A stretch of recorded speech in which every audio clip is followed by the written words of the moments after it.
तृणमूल कांग्रेस में बगावत से संसद में बीजेपी के नेतृत्व वाली एनडीए की संख्या बढ़ने की उम्मीद है।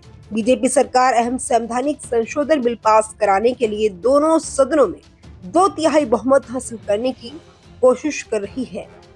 हालांकि राज्यसभा चुनाव का मौजूदा दौर एनडीए को 2/3 बहुमत के आंकड़े के करीब पहुंचने में सहायता करेगा, लेकिन लोकसभा में टीएमसी के पाला बदलने के बावजूद वह अभी भी 363 के जादुई आंकड़े से काफी दूर है। सूत्रों का कहना है कि झारखंड और मिजोरम में हो रहे राज्यसभा चुनावों में निर्दलीय सीटों पर जीत हासिल करके एनडीए अपनी मौजूदा 148 सांसदों की संख्या में 3 सीटें और जोड़ लेगा।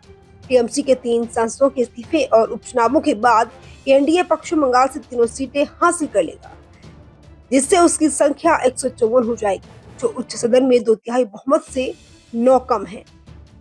चूंकि उच्च सदन में टीएमसी की और सांसदों के इस्तीफे की संभावना है, इसलिए एनडीए 163 का आंकड़ा छू सकता है, जिससे उसे सभी संवैधानिक संशोधन बिल पास कराने के लिए जरूरी संख्या का बल मिल जाएगा। नवंबर तक सत्ताधारी गठबंधन की ताकत कम हो सकती है, क्योंकि उत्तर प्रदेश से 10 सांसद रिटायर होंगे और राज्य विधानसभा में अपनी बेहतर संख्या के चलते समाजवादी पार्टी राज्यसभा में कुछ सीटें हासिल कर सकती है।